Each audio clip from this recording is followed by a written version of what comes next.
শনিবার সপ্তমে শেষ দফার ভোট। শনিতে 9টি লোকসভা কেন্দ্রে ভোট। উত্তর কলকাতা, দক্ষিণ কলকাতা, দমদম, বারাসাত, বসিরহাট, যাদবপুর, ডায়মন্ড হারবার, মথুরাপুর ও জয়নগরে ভোট গ্রহণ। সকাল 7টায় শুরু হয়েছে ভোট গ্রহণ। সপ্তম তথা শেষ দফায় কমিশনের নজরে ওয়েবকাস্টিং সিস্টেম। প্রত্যেকটি বুথে জোর দেওয়া হয়েছে ওয়েবকাস্টিং এর ওপর। সূত্রের খবর, যদি কোনো বুথে ওয়েবকাস্টিং এর ক্যামেরা বন্ধ থাকে তাহলে সেখানে ভোট বন্ধ রাখার নির্দেশও দেওয়া হয়েছে। এবার জেতানোর নয়, হারানোর নির্বাচন। ভোট দিয়ে বেরিয়ে এমনই দাবি করলেন তৃণমূলের সর্বভারতীয় সাধারণ সম্পাদক অভিষেক বন্দ্যোপাধ্যায়। শনিবার সকাল 10টা নাগাদ ভবানীপুরের মিত্র ইনস্টিটিউশনে গণতান্ত্রিক অধিকার প্রয়োগ করেন তিনি। বেঙ্গল ভেটেরিনারি কলেজে 248 নম্বর বুথের লাইনে দাঁড়িয়ে ভোট দিলেন মিঠুন চক্রবর্তী। সেই সঙ্গে সেলফি তুলতে আগ্রহীদের আবদার মেটালেন ভোটের লাইনে দাঁড়িয়ে। নিজের কেন্দ্রে এবারই প্রথম ভোট দিলেন সোনারপুর দক্ষিণ বিধানসভা কেন্দ্রের বিধায়ক অভিনেত্রী লাভলি মৈত্র। সোনারপুর দক্ষিণ বিধানসভার লাঙ্গলবেড়িয়া গ্রাম পঞ্চায়েতের বামনগাছি অবৈতনিক প্রাথমিক বিদ্যালয়ের বুথে ভোট দিলেন তিনি। কুলতলির মেরিগঞ্জে তৃণমূল কর্মী বাকি বিল্লা লস্করকে বেধড়ক মারধর, মেরে মাথা ফাটিয়ে দেওয়ার অভিযোগ বিজেপির বিরুদ্ধে।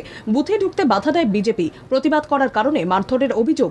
চোখে লঙ্কার গুঁড়ো ছিটিয়ে দেওয়ার অভিযোগ উঠছে বিজেপির বিরুদ্ধে। আহতকে ক্যানিং মহকুমা হাসপাতালে নিয়ে যাওয়া হয়। বিজেপির মারে মাথা ফাটলেও তৃণমূল কর্মীর। কুলতলিতে ব্যাপক অশান্তি। অশান্ত দক্ষিণ 24 পরগনা জয়নগর লোকসভা কেন্দ্র কুলতলি বিধানসভার মেরিগঞ্জ 2 নম্বর পঞ্চায়েতের 40 ও 41 নম্বর বুথে তৃণমূল বিজেপি সংঘর্ষে আহত হয়েছেন 6 জন। বরানগরে উপনির্বাচনে সিপিএম প্রার্থী তন্ময় ভট্টাচার্যকে ধাক্কা বুথে গিয়ে ভোট প্রভাবিত করার অভিযোগ তুলেছে তৃণমূল। বাম এজেন্টকে ধমক দেওয়া হয়েছে বলেও অভিযোগ। প্রার্থীর দাবি, তিনি বুথ পরিদর্শনে গিয়েছিলেন, কোনো ভোটারের সঙ্গে কথা বলেননি।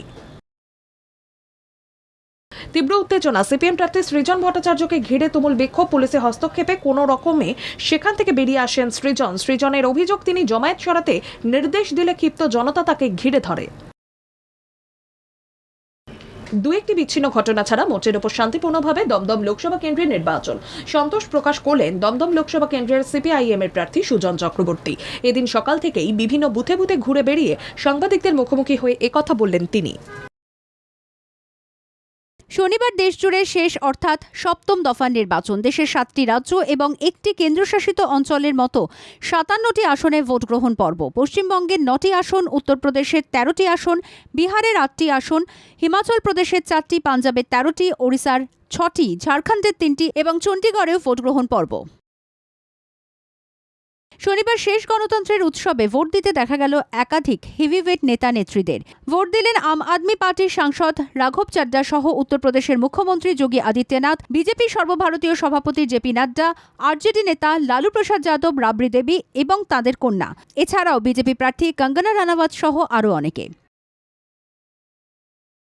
লোকসভা ভোটের মধ্যে ফের কমল গ্যাসের দাম। 1 জুন থেকে 19 কেজি অর্থাৎ বাণিজ্যিক গ্যাস সিলিন্ডারের দাম 69 টাকা 50 পয়সা কম করা হয়। এর ফলে কিছুটা স্বস্তি পেল হোটেল ব্যবসায়ীরা। ভোটের আবহে ফের বোমাতঙ্ক। শুক্রবার বিকেলের পর ফের শনিবারও সকালে মুম্বাইগামী ইন্ডিগো বিমানে ছড়ায় বোমাতঙ্ক।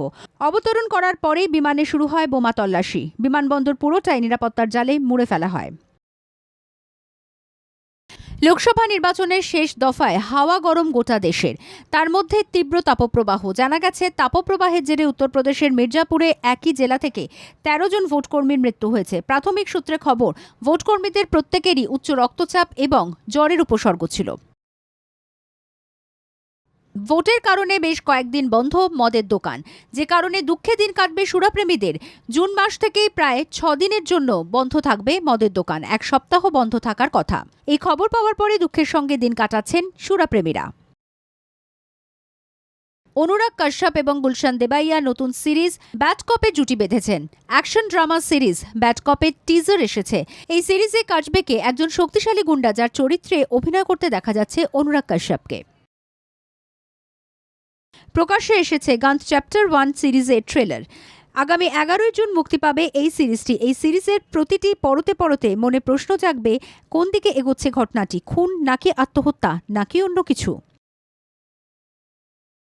সমস্ত জল্পনার অবসান। অবশেষে ইমামি ইস্টবেঙ্গলে প্রায় চূড়ান্ত হয়ে গেলেন গ্রিক ফুটবলার দিমিত্রিয়াস ডায়ামান্টাকোস। বিগত কয়েক সপ্তাহ ধরেই তাকে নিয়ে ধোঁয়াশা তৈরি হলেও নতুন মরশুমে তাকে লাল হলুদ জার্সিতে দেখা যাবে। জুনের 25 তারিখ থেকে শুরু হতে চলেছে সিএফএল। মোহনবাগানের প্রতিপক্ষ কে বা কারা হবে তা এখনও জানা যায়নি। তার আগেই রিজার্ভ দল নিয়ে প্রস্তুতি শুরু করতে চলেছে মোহনবাগান।